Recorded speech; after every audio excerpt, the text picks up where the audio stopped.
Smil, folkens.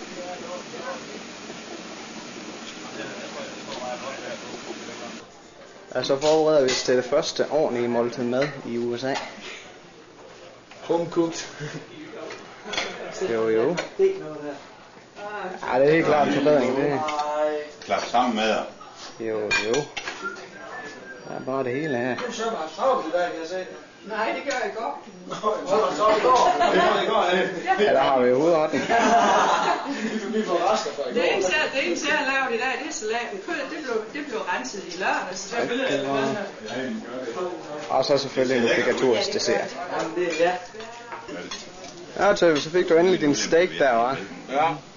Det var dejligt, hva'? Jo. Nyder I så endelig en god mad? Ja, det er super. Ja, jeg tror snart, jeg stiller kameraet frem, og så også sætter mig til at æde. Det er sødt at sige. Nej, det smager rigtig godt. Nå, blev I mæt, eller hvad? Ja, det tror jeg, Kan det sammenlignes med McDonald's, eller er det måske en tand bedre? Bare lidt. Ja. Har du set Robinson og de der biler, de skulle spise der? Ja. Nu er McDonald's, det er det. Ja. Og så det her, det er stadigvæk det der. Nej, fordi han kommer og siger, kød, jeg har det rigtig. Ja, det er sådan. Og den her job er rigtig god. God? Ja. Rigtig god. Ja, Det tror jeg ikke mere. men det sagde jeg også sidst, du var her.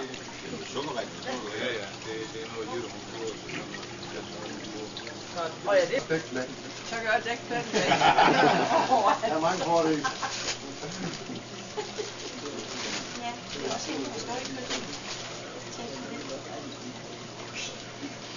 Se der. Er det ikke nu? en soldat. Rigtig dansk soldat.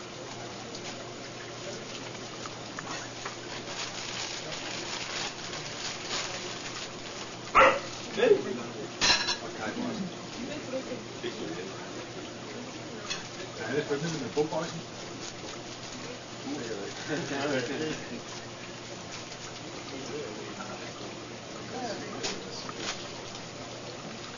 Tak skal I have.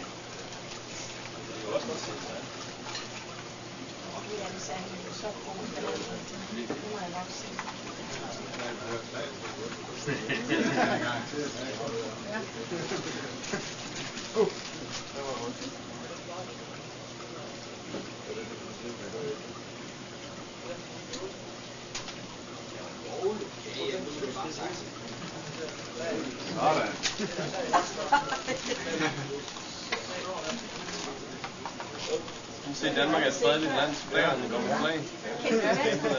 Ja. Jeg hørte godt nok noget i går aftes, som undrer mig lidt. At alle de der militære mennesker, de er sat ind i lufthavnene. De har ikke ammunition i deres gevær. Det er ikke rigtigt. Se der, sådan lige passer med hullet.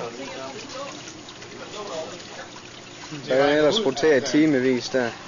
Med vægten af den der, og så den overflade, den ligger i, der skulle der være et noget.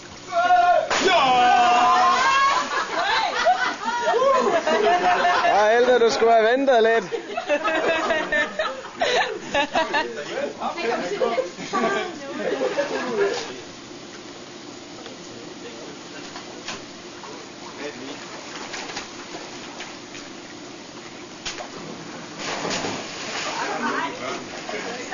Ja, det var da elegant.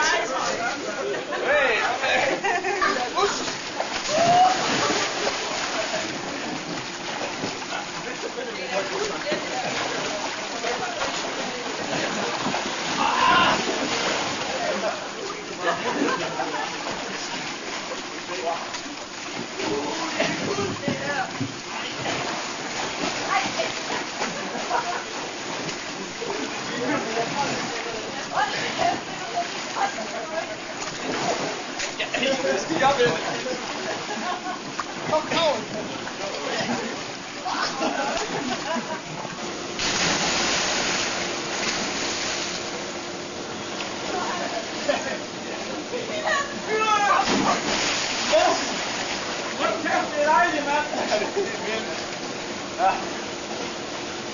Jeg bliver ikke optaget meget mere, for jeg skal sgu også i poolen. Okay, ja. De var vilde, de her store dyr her. Ja, så er vi ude at besøge Børge. Folk de hygger sig.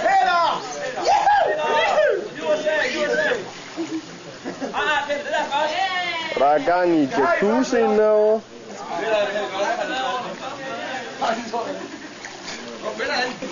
Selv Peter er kommet frem.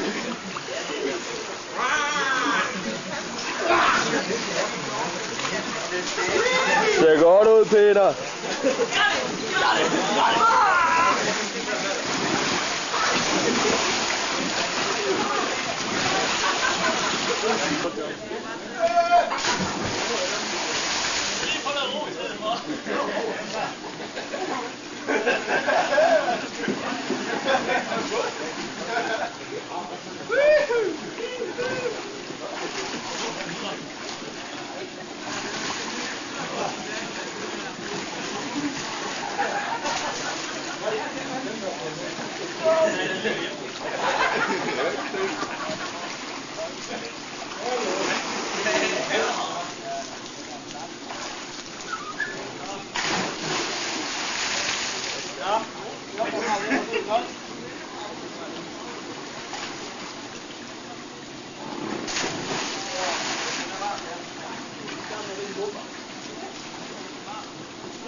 Pust nu til.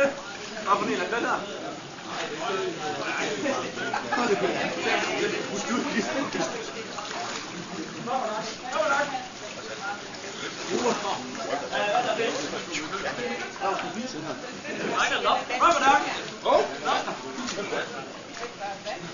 Hvem skal vi fyre?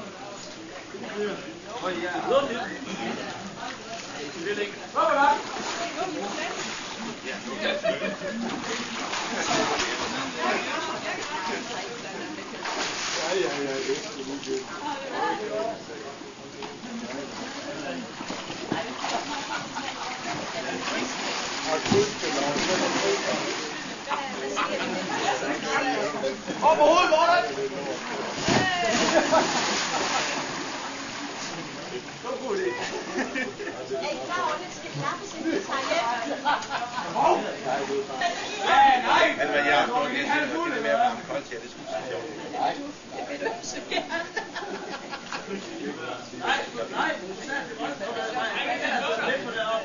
Hvad siger du?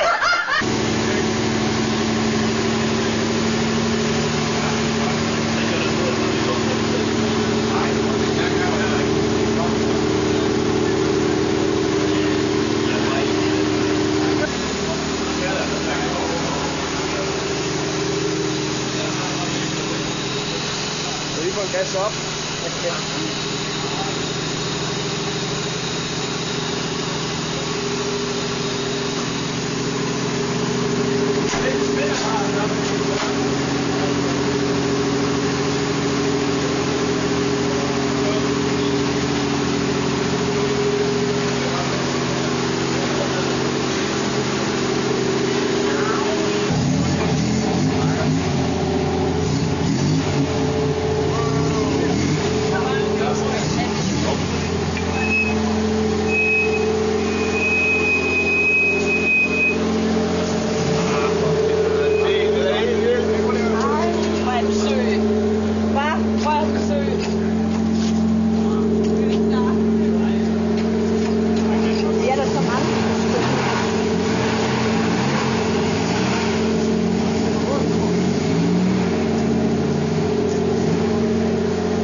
er samme mand.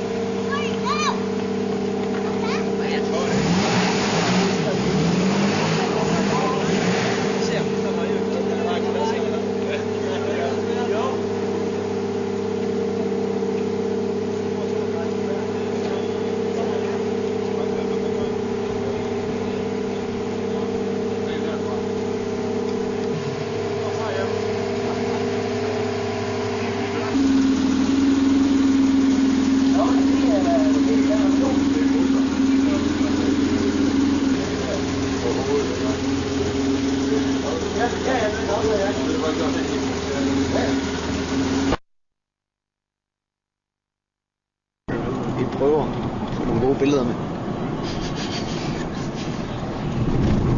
Og nu, og bliv ved. Og nu kommer der en busk. Jeg er jo så Stillehavet. Der er vist langt til land på den anden side.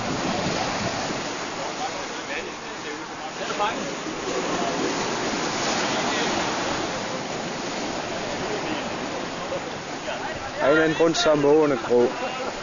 Ja. Så lykkes det. Og der. Kom op igen. Kan du se dem? Ja, men. Ja, der er den så. Ej,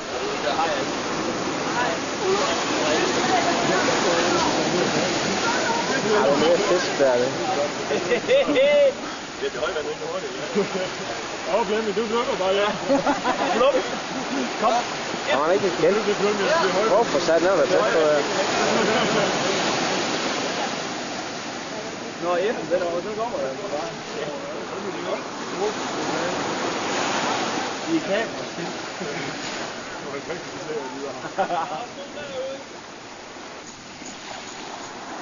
Og så fik jeg en lige lette.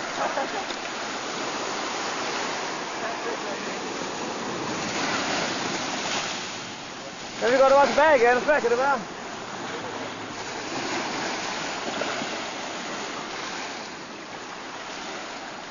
Det er pelikan, så kommer der en modspiller.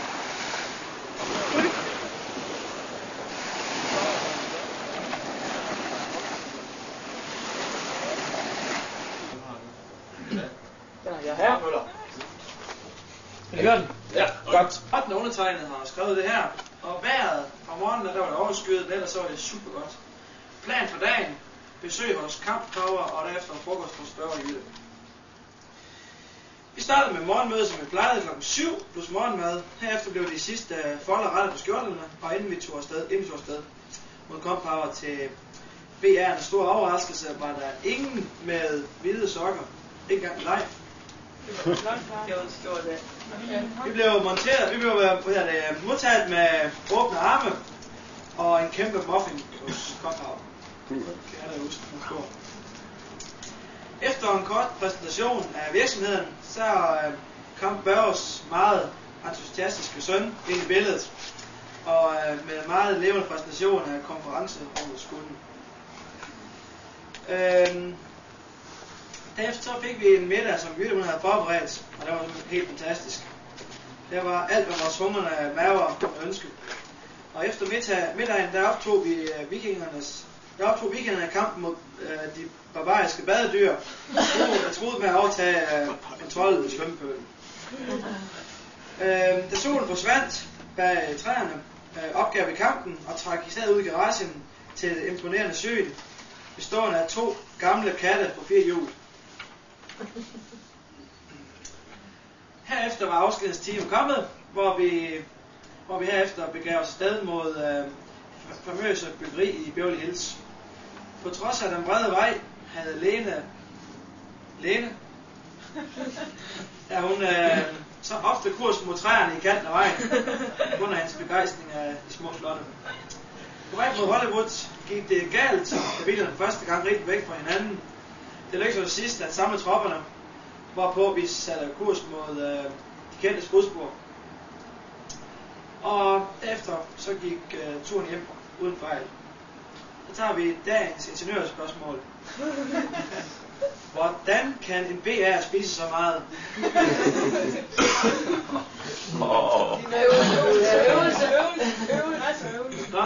Gode tips. forreste bil skal give flere uddybende informationer løbende under kørslen. Fordi på vej hjem gik det pissegodt, ikke? Det er jo bare... Så lær det altså. Og husk, det kan forske på højre og venstre. Hvis I til højre, så skal man den vej, og venstre så den vej. Ikke noget med at... Okay? Kan man ikke få sådan en rød en til at sætte om håndlæget på det? Der var ikke nogen særlige bøder i går, sådan nogen der dumme sig og sådan noget, så det håber vi på, det kommer i dag i stedet for. Dagens sprogmål. Med den sidste tur. Hvad skal det nu være så? Tænke. Og hvad falder vi på? Live. Dagens sprogmål. Børge spurgte live for i bordet. Og live har sparet straks. Silkeborg! Så var det verdens navle. Ja, det er også. Tak for det. Var det, vi har skrevet til gøre.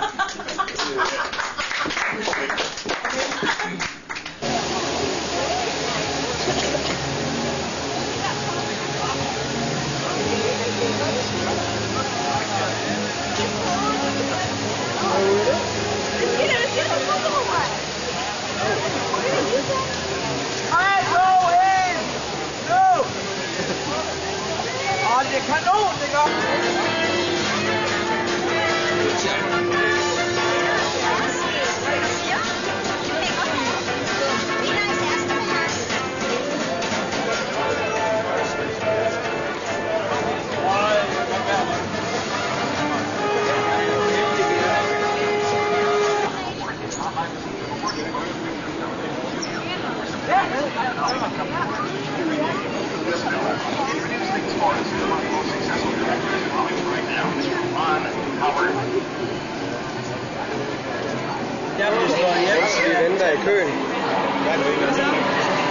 Around the bridge, not over the bridge, Gary. Okay, everything is fine. Everything is fine. Boy, this sounds really crazy, doesn't it? Gary, hurry up. There's no way this bridge is going to support us. The Hey! Okay, nothing to worry about. First car, you're off. Second car, good. Got you too. Oh, sorry.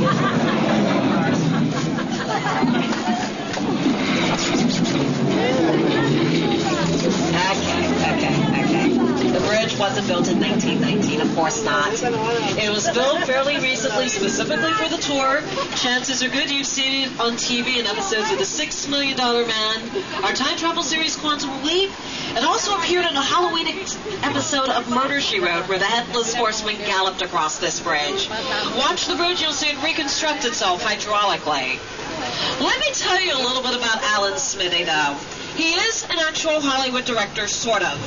That's the name that the Directors Guild of America puts on a film when the director doesn't want to take credit.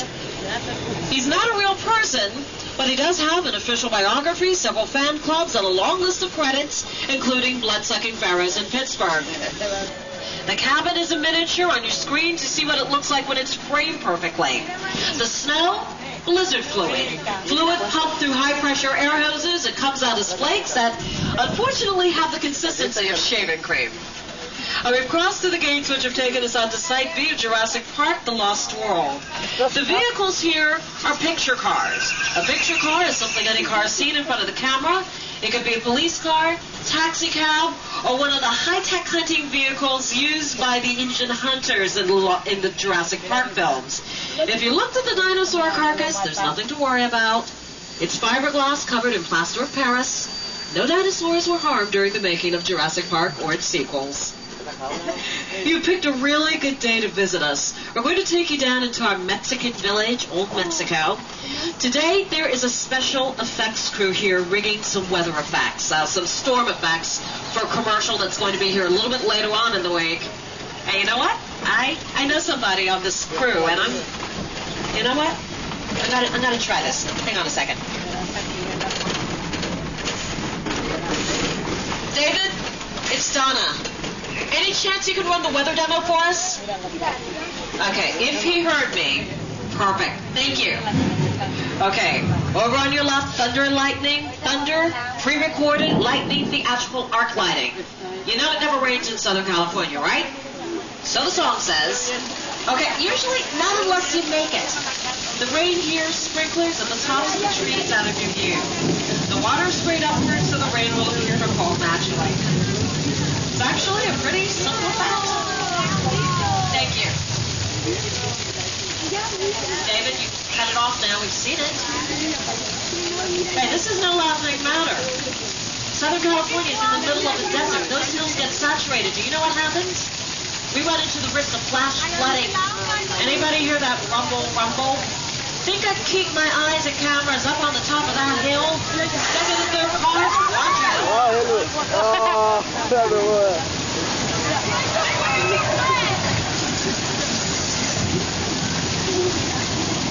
Okay, but then again, remember where you are. You're here at a movie studio. The flash flood has been caused by several thousands of gallons of water held in tanks to the top of the hill. Don't worry, the water is now being recycled. You've seen similar effects in movies like The River that starred Sissy Spacek and Mel Gibson, the disaster film Earthquake, and the comedy Fletch Lives. Effects like this have been a staple in Hollywood for decades. In fact, in the early days, filmmakers found that just plain water didn't show up very well on the screen. They found, though, that by adding just a little bit of milk to the mix, the rain would show up much better. So think about it. That means Gene Kelly was singing in the milk. I'm here all week. When we got started today, I told studios now, this is Denver Street, the oldest street on the backlot, built in 1914. The street has been built on a 7/8 scale to make the cowboy stars appear to be bigger than life. Now, things are pretty quiet here on Denver Street. During the heyday of the Westerns, though, this street saw action. Guys getting punched, chairs getting broken over their heads, guys flying through windows. Well, our cowboys were tough, but they weren't stupid. Every punch was carefully choreographed. Chairs are made out of lightweight balsa wood, and the glass, be it a whiskey bottle or window pane, was made out of a flimsy material called candy glass. Keep all those elements in mind. Watch your screens to see some of our cowboys in action.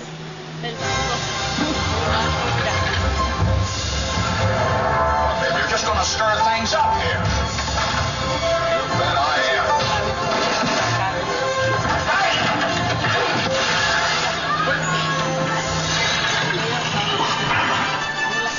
How dare you hit that man? Mine hit the ground first. Mine was taller. For our metropolitan area, the site of Master of Disguise.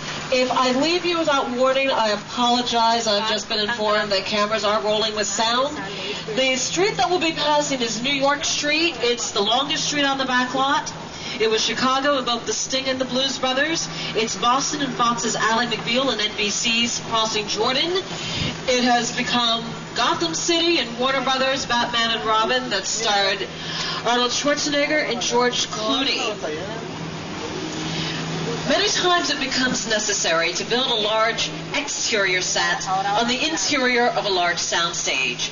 We do this so we can better control the weather, the lighting, the noise factors, even the time of day. We're going to demonstrate by taking you into a very large soundstage. Chances are real good that we're going to run into a very big movie star. We're taking you deep into a city. It's night, and some very strange things have been happening here.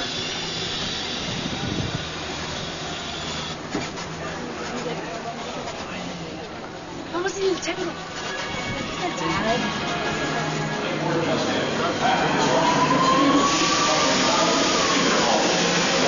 They are powerless to stop the enraged beast. Military units are rushing to the scene. The beast was last sighted near the 200 block of Old Fulton Avenue. We now go to live coverage on the scene with our helicopter reporter, Kelly King. Kelly.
attacked by the world's largest stuffed animal. Our King Kong is what we would call a mechanical effect. He's one of the largest animated creatures. He stands over 30 feet tall and weighs over 13,000 pounds. 600 of that is synthetic hair alone. Now watch your feet and make sure that anything of value is off the floor of the tram. The lagoon to your left was where Norman Bates dumped his murder victims in a movie called Psycho. It's also where the creature from the Black Lagoon once lurked.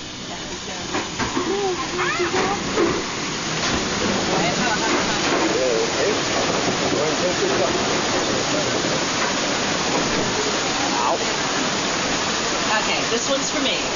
How many of you still watch reruns of Gilligan's Island? A lot of you today. Good. You're not alone. Remember the castaways were finally rescued during the 70s in a made-for-TV movie? The area that we're driving over now became Gilligan's Island for all the made-for-TV movies. The lagoon at what is now CBS MTM was no longer usable, so the cast and crew relocated to the Universal lot for a few weeks for Gilligan's Island the Rescue, the castaways on Gilligan's Island, and the Harlem Globetrotters on Gilligan's Island. Again, we've driven back through time, this time stopping in ancient Rome. This square is Spartacus Square, built for the Stanley Kubrick epic Spartacus that starred Kirk Douglas, Lord Laurence Olivier, and Tony Curtis. The area has also been ancient Rome in Fox's Mel Brooks' History of the World Part 1, and the area from time to time has also become updated to become official buildings or art museums throughout the world. The beige building to your left is our embassy building. Over the years, there's been many different embassies. We achieved the effect by changing the flags from in front of the building. The area on your left is our European village. We affectionately call it Little Europe. This was where many of our famous movie monsters made some of their earliest screen appearances.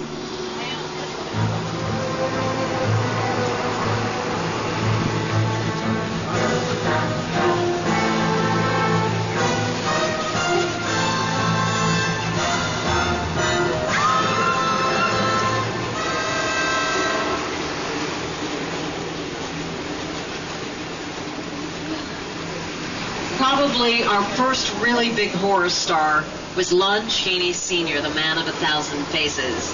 He was known for his expertise with makeup. They say that his appearance in many of his films was so frightening that many theatergoers had to be revived with smelling salts. We house it on the inside of stage 50. At the beginning, it just looks like a subway station that you might find in any large city. It's very important that you remain seated. Please keep your arms on the inside of the vehicle. For those of you with cameras, though, the first big action will begin on the left-hand side. Sit back, relax, hang on, and enjoy.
You know, they told me it was a 25-foot shark. That can't be more than, what, 13, 14 feet? Hey!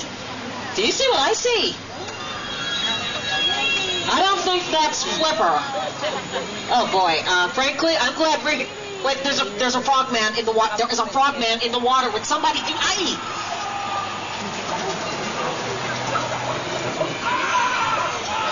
Oh, I am so sorry you had to see that. That's about the third frogman in the past week. We have been trying to catch that shark for days. We baited that yellow float out there, and we know that one day he's going to get greedy. We got him. Wait a minute, he's taking the pier. He's taking us. Hey, there's gasoline and sparks going all over the pier back there. Oh, that's not a good combination, is it?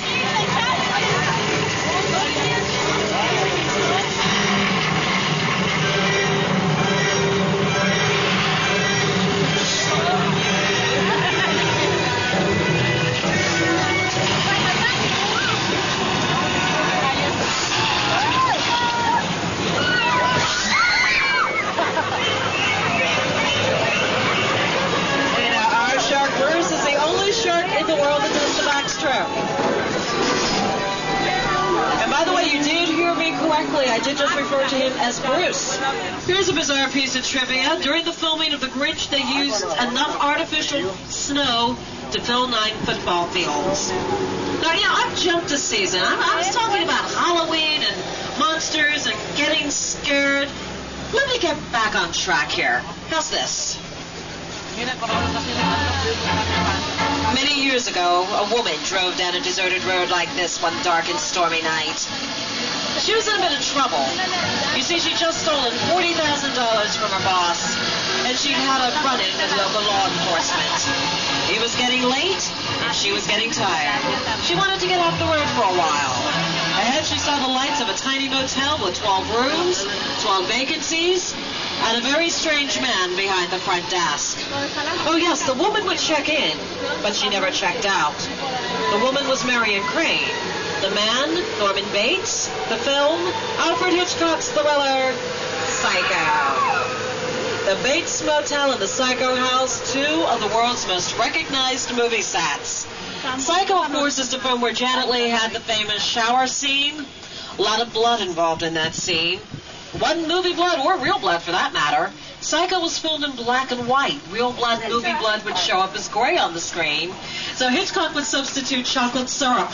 Same color and consistency of real blood on black and white film. 35 gallons of chocolate syrup were used during the making of the shower scene. For those of you who've seen either Jurassic Park Lost World or Jurassic Park 3, you're going to recognize the building to your left. In Lost World, it became the operations center where our heroes escaped at the end of the film. In Part 3, it was the hangout of the Velociraptors. To your right, we're going to be passing another filming location. This film is called Dragonfly. It stars Kevin Costner. In this area, you're going to see several school buses, or at least pieces of school buses. They're actually filming on the inside of the school bus now. It is perched on a gimbal above a very deep inner pool in that lake. Some of these buses have been rigged with pyro. You've seen the lake and backdrop many more times than you can imagine. If you've seen Paramount's The Truman Show with Jim Carrey, this was where Sherman Burbank is taking us right inside. Wow. Anybody know anything about bugs? Are those scarab beetles? They eat human flesh, don't they?